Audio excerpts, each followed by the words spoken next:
Can Jared Goff overtake Allen in the MVP race? Well, does that mean go to number one? Yeah. Because he has to jump Saquon and Lamar and No, he's like a lot He's of people. tied with Lamar. Right. He just has to jump Saquon and Josh. But he has, but move Josh. past Lamar. Like I think the only way he becomes number one is if he has a spectacular game. It maybe should be if he goes out there and has 4 touchdowns, 300 yards, something like that. I think Josh could move back with a bad game. Remember, Josh didn't do much against Baltimore. They got blown out. He had no touchdowns. 9 for 30 against Houston. I'm just saying. I'm just bringing up the good teams. These are Houston. He was terrible. Baltimore. He was And then if you don't play well against Detroit, Kansas City played great. But that's one that, to use your terminology, that's their Super Bowl. Yes. He got up for the Chiefs, but some of these other big games, he hasn't. Now he was good against the Rams. But the Rams are now coming. That they were struggling. They're middling at that point. So if he has a bad game, he could move back. And then what does Saquon do? What if Saquon goes out there against Pittsburgh and runs for more than 110, like 160 against that defense? And then Lamar, they're playing the Giants. If Lamar goes out there and puts up huge numbers, I get it. It's the Giants. No, but he's third for a reason. They'll be 9 and 5. I get that's not great, but his numbers are spectacular. So if Goff is like they win, but he's okay, he doesn't do much, I could see him maybe moving past Josh, but not these other guys. So my fun contract stat for this is it does mean something to Josh Allen. He gets $1.5 million if he's named the MVP. Hello. By either the Sporting News, the Pro Football Writers of America, the one that counts as the Associated or the AP. Well, that's the only he built his contract so if he gets named MVP by any of those, he was smart. He was smart. And you might get one from those. Some other publication. He gets $1.5 million, and I think the tough thing for Goff is he gets purdied a lot, where everybody talks about everybody else in Detroit. So it's Dan Campbell, it's the receivers, it's the O-line, it's the defense. The great players on the team. Well, look, he's played really well, but he's never. It's always somebody else, regardless of how good he plays. And that 5-pick game really, to me, hurts your MVP ballot because it's so bad. But also, and they won. Bad. Do you agree with Brew that it hurts? Yeah, so it reinforces the other. Right. Lyles hates that team so much. It would have been better if he had Baltimore, Philadelphia, or Buffalo winning with their MVP candidate having a game like that. It would have been better for him to lose. No, it would have been. Because Josh wouldn't Allen have been had good one of the either, worst but it games would've- of all time. They got blown out. Like, see, hold on. We're conflating the two things because he was 9 of 30 against Houston, right? Yeah, Not against Houston. So they lost that game by 3 points, and that wasn't one of the worst games of all time. Overall, it was specifically from a completion percentage standpoint. He threw the ball, and people caught it. He threw the. He had the that is lowest a bad completion game percentage in a 30-attempt game of all time. That is true. It's one of the worst games of all time.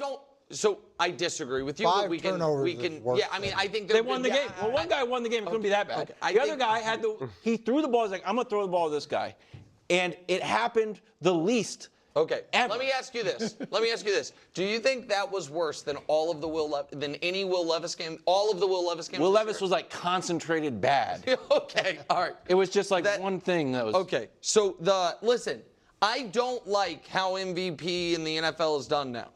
But because of how it's done now, the answer is absolutely yes. Like one of the reasons I have such an allergy to your ridiculous Russell Wilson is in the mix or in the conversation or whatever. He's at the bottom of the pyramid. Because honestly, I can see that happening. Yes. I can see by the end of the year people being like, well, he is 9 and 2 when they plays, and it's and Jared gave kind of a nod to it. He's like, well, if you're a quarterback on a good team, you're one of the candidates. Yeah. And it's also why a guy who I think should firmly be in the mix, who I know he's third in odds, but I think has no chance of winning it, and I don't like that, is Lamar. I think Lamar, it's flatly, they have 5 losses, he's out of it. Like, I know Vegas is still keeping him alive. No, I don't think he should. I think he actually is. I don't think there's any chance Lamar wins the award. I know because you're saying, like, what, the last several, how many winners have been first or second seed, but that could change. It's changed in the NBA.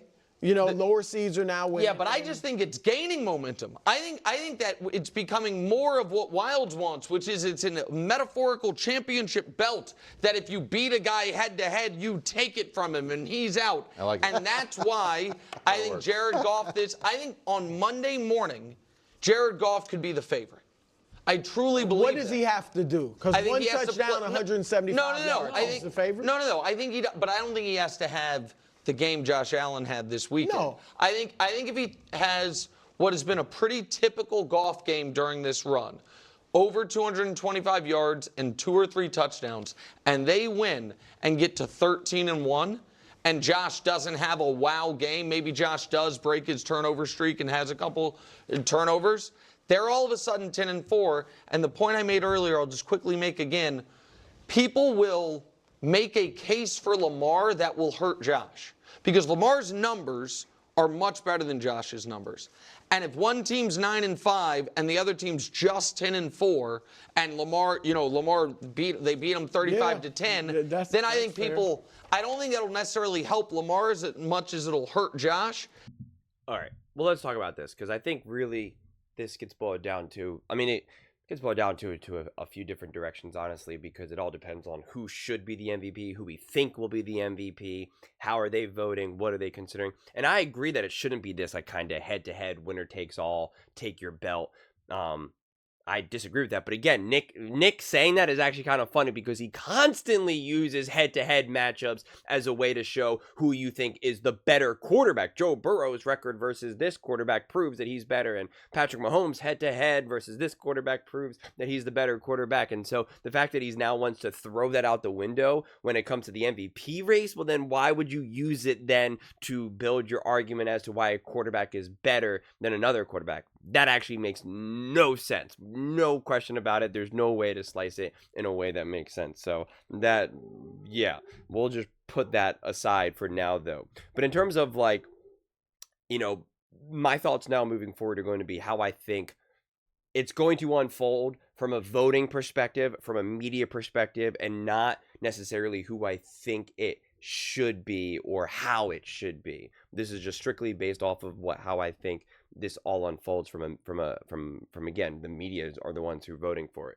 But I think because first off, he goes, if Goff throws for over 225 yards and 3 touchdowns, let's not act like that's scrub numbers, that's basic, stuff here. But I think really if Jared Goff just plays really good and has a high passer rating and no turnovers and has 2 touchdowns, and there's just a couple plays where you're like, it was just a big play necessarily. It doesn't have to be this big throw 50 yards down the field, but it just feels big. It feels like it was a big throw where on the broadcast they go, wow, that was a heck of a throw, right? Tom Brady says, that's an A+ throw right there. You're not going to find many guys who can throw a better ball than that. And it's that type of energy, and they win, then I think that obviously is going to tremendously help Goff. And again, if they obviously beat the Bills, and I think any loss hurts the Bills, hurts Josh Allen outside of maybe a repeat game against the Rams. But I don't know if the Bills lose back-to-back games where Josh Allen is balling and doing everything, but they still lose, then under that logic, if Josh Allen is still favored to win, then you would have to then say, well, then why is Joe Burrow not at the top then? Because Joe Burrow has been balling, but his team just keeps losing, so then it completely removes him from the MVP race. And so that's where I'm like, I don't know if Josh Allen would be able to survive that. So any loss would most definitely hurt Josh Allen. And that's where I think, though, that this is where Saquon Barkley comes up. Because it's hard for me to see. I think if Josh Allen slips and loses this game or doesn't play great or plays great but they still lose, I think as long as the Eagles win and Saquon doesn't have some random game where he only rushes for 50 yards, then it would be like Saquon Barkley would really be the front runner.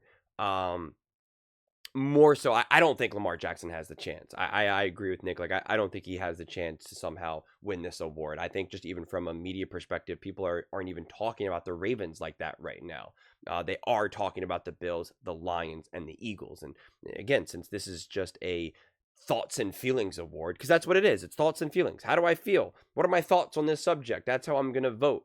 And it's not based off of like, let's look down and dig deep. Let's look at the film. Look what Josh Allen did in this play. Look what Jared Goff did in this play. Look at these stats and look at that stats. And we're going to calculate. That's not what it is. It's, how do I feel right now? I think Jared Goff's the MVP. Actually, you know what? I don't think so. I think it's Josh Allen. So that's why I said this is like a made up nonsensical award, which is why I don't really care about it personally. Maybe I cared about it more earlier on, but like in terms of when I was younger, but like, I don't know. The more I think about it, the more I'm just kind of like, nah, whatever, who cares? And I get why the players want it, and I think they do. That's why I also hate kind of what Jared Goff said, where he goes, holding a Super Bowl trophy is the only thing that matters. I want to be able to graduate from these takes, because we all, because that's what players always say. It's all about team success. I only care about the win. I only care about getting the Super Bowl. I get it. I know that's what you're supposed to say, but I promise you these players all want these types of awards. And when it all comes down to it, they all want to ball out. They want to be the reason why they're winning. They all want it. I promise you Jared Goff wants the MVP. He can say whatever he says there. He wants the MVP. Josh Allen wants the MVP. Mahomes wants the MVP. LeBron, Steph, Michael Jordan. Like, they all want it. They all want it. They all want the glory, the praise, the money. They want it all. I promise you, every individual athlete who's ever played a sport will know that, of course, you want it. But yeah, it is always about the team, and you want to win. And of course, if you had to pick and choose, you're going to pick the championship over the individual accolade. But like, we always get those sound bites like that. And it's like, yeah, I get it. Super Bowl and all that. But like, I wish we could start to get like more honest conversations about some of these things, because I promise you Jared Goff wants that MVP, and it would be very validating and exciting and all of that. And it doesn't take away for his want and urge and journey to try to win the Super Bowl as well. So, you know, it doesn't, you don't have to blow out the one candle to light the other in terms of winning a Super Bowl or getting the MVP. But that's like my own little personal pet peeve. But yeah, I do think that Jared Goff suffers from the Brock Purdy type situation, where no one sees a lot, as he doesn't get enough credit for the success of the Lions. I think he deserves a ton of credit, truly. But I just think it's going to be a little bit harder for him. And so, you know, I think Jared Goff can lead the MVP race if Saquon Barkley doesn't have a good game and the Eagles lose and they beat the Bills. But unless both of those things happen, I'm not necessarily going to see it. It would be interesting to see. Yeah, no, I think if Goff wins and beats the Bills, and Josh Allen slips, and so does Saquon Barkley, what I think would be interesting is it wouldn't necessarily feel like Josh Allen could regain that lead, but it feels to a degree that Saquon Barkley could, especially if he breaks the record. Then I think it would be dependent on him breaking a record, even though I don't think it should be dependent on that, but I think that's probably what would happen. And I'm trying to think if there would be any other random dark horse quarterbacks. I mean, technically maybe Sam Darnold did it, because don't they have another head-to-head matchup against the Lions? I mean, technically if Sam Darnold, because again, if Jared Goff beating Josh Allen essentially knocks Josh Allen out of it and puts Jared Goff up there, then if Sam Darnold now beats the Lions, and now the Vikings take over the number one seed, I think it would only work if the Vikings take the number one seed over the Lions, that then maybe Sam Darnold could like sneakily like skyrocket up there. But again, that would also, I think you would also need Saquon Barkley to like really slip and no longer no longer being as relevant. But I don't know. We will find out. But those are just my thoughts. I'd absolutely love to hear yours. What do you guys all think about Jared Goff in the MVP race? Do you think he can overtake Josh Allen? Let me know what you think would need to happen for any of these various scenarios. Let me know in the comments below. I read every single comment, so whether you agree with me or disagree with me, either way, let's get in some discussions. Let's get in some fights. But ultimately, let's just have some fun. And please do consider subscribing. We're building an amazing community here. I'd absolutely love to see you part of it. I want to build something that we all genuinely feel connected to. Something that we're really excited to be part of. I think we're well on our way to doing it. And please don't forget to give this video a thumbs up, as it really does help with the visibility and the algorithm. Thank you so much. See you next time.